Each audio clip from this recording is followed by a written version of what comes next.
Salve galera do canal do Medeiros, mais um vídeo aqui no canal do Medeiros pra gente conversar sobre futebol, pra gente conversar sobre Botafogo e também sobre os adversários do Botafogo. Você que é inscrito aqui no canal, você já é acostumado. Na antevéspera do jogo, eu reservo um vídeo pra falar do adversário do Botafogo e é o que eu vou fazer hoje. Na última vez aqui eu falei do Confiança, cara, certinho, tudo que eu falei aqui bateu no jogo. O João Paulo, lateral esquerdo, o melhor cobrador de falta do time, o cara bateu uma falta na trave. O Álvaro ali, o carequinha, camisa 10 do Confiança, era quem ditava o ritmo do jogo. Toda hora a gente via ele com a bola organizando o time do Confiança. Enfim, então esse vídeo aqui é muito importante. E o próximo adversário do Botafogo é o Vasco da Gama, o clássico que o Botafogo vai jogar em São Januário no domingo. Então se você quer ficar bem informado sobre os pontos fortes, pontos fracos e como o Botafogo deve se estruturar para pegar esse time do Vasco, você está no vídeo certo. Primeiro, segura a nossa vinheta aí e eu já volto para a gente conversar.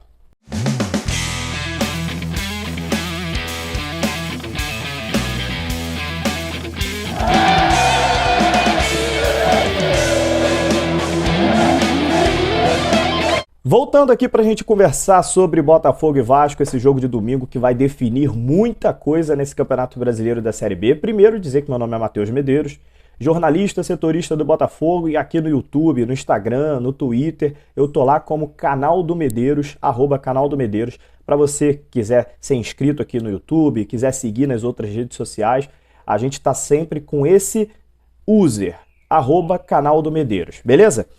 Vamos falar sobre o Vasco, né? O Vasco que perdeu ontem num jogo impressionante, cara, contra o Guarani, lá no Brinco de Ouro da Princesa, né? Jogo 1-0, foi um jogo bom, eu assisti o jogo todo ontem. O time do Vasco, acho até que não foi mal na partida, jogou razoavelmente bem, teve mais posse de bola, né? O time do Diniz tem essa característica, né, de ter bastante a bola. O Vasco é o time aí depois do Diniz que vem mais trocando passes na competição, é o time que mais vezes dá passes, então assim, o time do Diniz tem essa característica, né? Mas mesmo assim as coisas não aconteceram, cara, não aconteceram. O Vasco teve uma bola na trave com o Riquelme, teve um chute no final do primeiro tempo ali com o Andrei também, que foi muito perigoso, mas no final do jogo, cara, o Vasco teve a grande chance com um pênalti, né, que foi marcado para o Vasco, bem marcado, na minha opinião, e o Cano, cara, como artilheiro, como referência técnica do time também, junto com o Nenê, como um cara experiente, não poderia perder aquele pênalti, né? E a torcida do Vasco tá na bronca com ele, porque não é o primeiro pênalti decisivo que ele perde assim e prejudica a equipe, né? O Cano perdeu o pênalti e num cenário, eu acho que de inferno pro Vasco, no lance seguinte o Guarani faz o gol ainda no contra-ataque e ganha o jogo, cara, no finalzinho ali, decretando mais uma derrota para o Vasco, que ficou em situação desesperadora, né? O Vasco agora precisa ganhar os 5 jogos e para chegar a 62 pontos, e mesmo assim 62 pontos não é garantia de subir para a primeira divisão. Nas últimas 3 edições da competição, 62 pontos subiu, mas essa competição desse ano vem muito forte, com o Goiás, com o CRB ali em quarto, em quinto lugar, os dois travando uma boa disputa. Então, assim, se continuar com esse aproveitamento, o CRB e o Goiás devem passar de 62 pontos. Então a situação do Vasco realmente é desesperadora, por isso eu coloquei aqui no vídeo. Como é que eu acho que o time do Vasco vai ser armado para domingo, tá? E como é que eu acho que o Botafogo pode tirar proveitos e também pode, tem que se preocupar, né, com esse estilo de jogo do Vasco. Lembrando, eu vou falar do Vasco aqui, mas sempre voltado ao Botafogo. Como o Botafogo deve se estruturar, como o Botafogo deve se preocupar e como o Botafogo deve jogar, né? Aqui no canal do Medeiros eu falo de Botafogo, tem aqui a blusa do Botafogo aqui, ó. Eu também tô de blusa do Botafogo. Então assim, sempre pregando respeito aos adversários. Se você é vascaíno, tá aqui assistindo esse vídeo, saiba que, diferentemente de alguns youtubers do Vasco, que fazem... tem uma prepotência enorme, digamos assim, não todos, mas alguns, né? A famosa frase,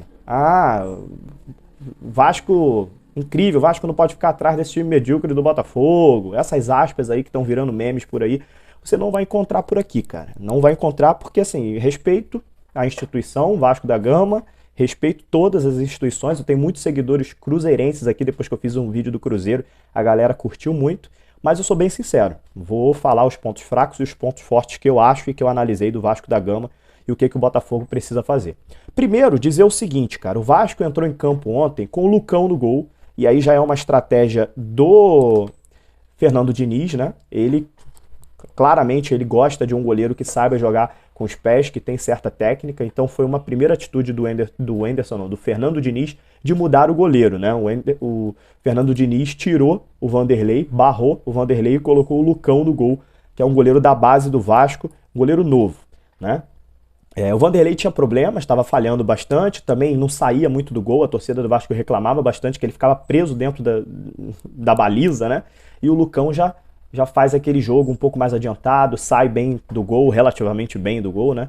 E oscila. É novo, o Lucão oscila, já falhou em algumas vezes também, mas o Fernando Diniz vem confiando nele. Então o Vasco ontem entrou em campo com o Lucão no gol, Zeca na lateral direita, Leandro Castan e Ricardo Graça na zaga, e o lateral esquerdo, Riquelme. A joia Riquelme, eu já vou falar dele. No meio-campo, Andrei e Bruno Gomes, como os dois volantes. Na ponta direita, Morato. Na ponta esquerda, Marquinhos Gabriel. E no ataque, Nenê e Cano.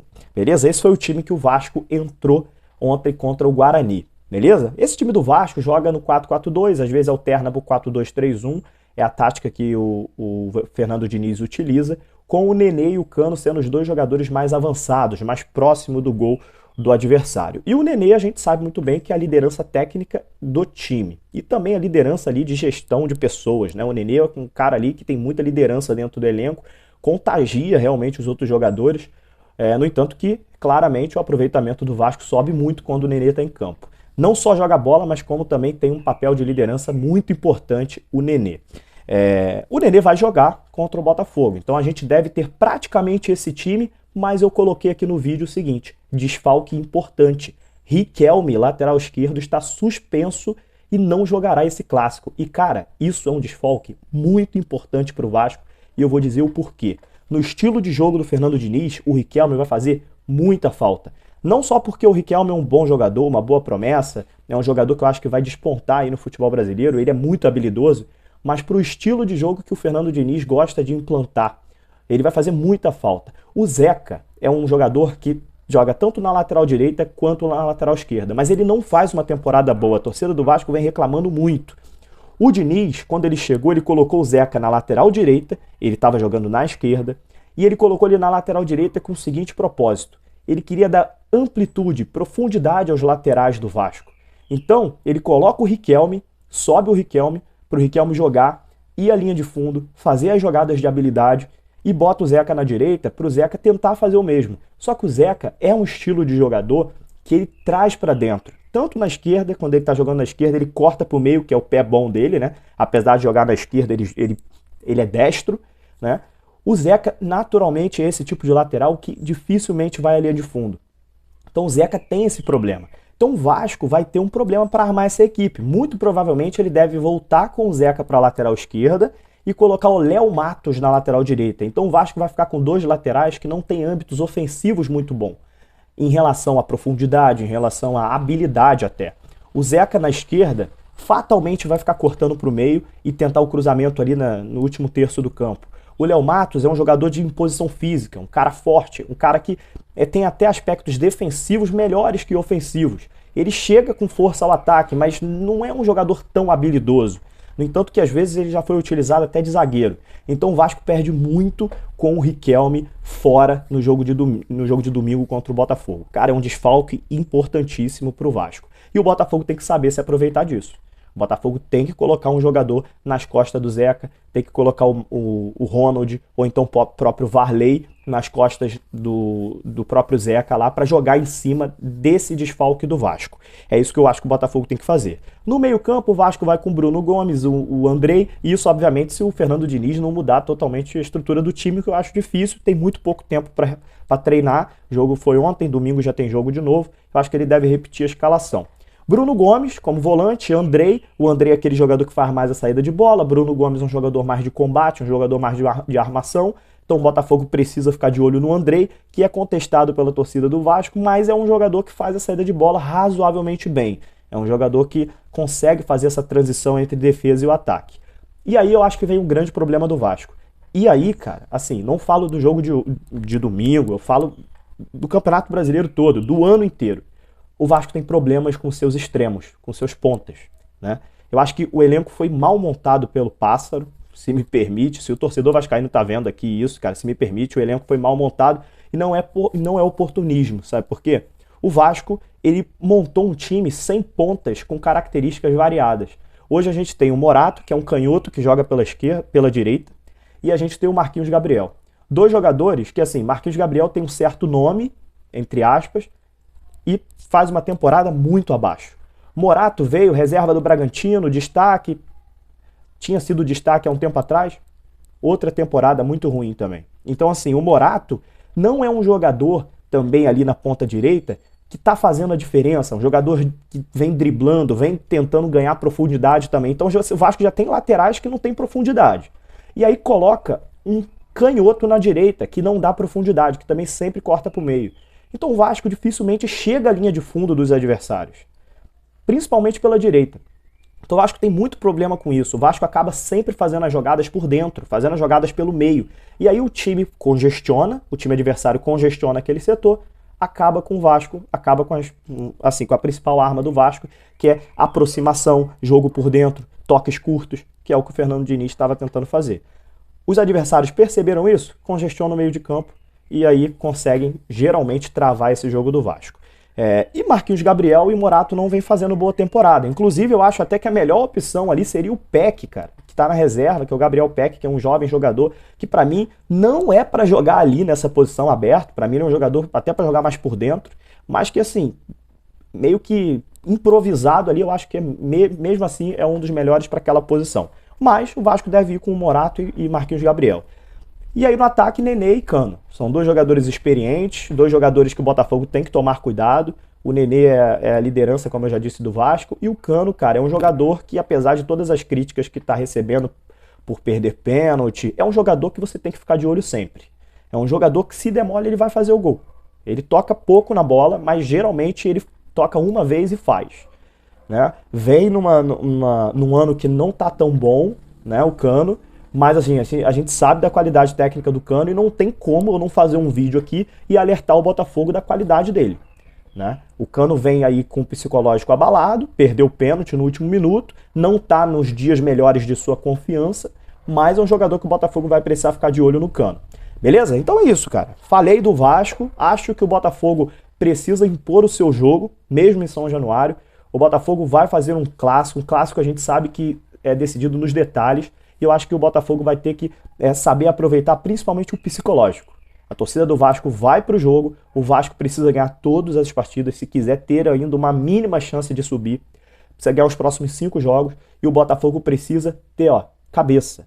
O Vasco está totalmente abalado psicologicamente. Se o jogo virar o primeiro tempo para o segundo 0-0 ou com o Botafogo na frente, a torcida do Vasco, que a princípio vai para apoiar, vai começar a reclamar bastante, vai exercer uma pressão em cima dos jogadores.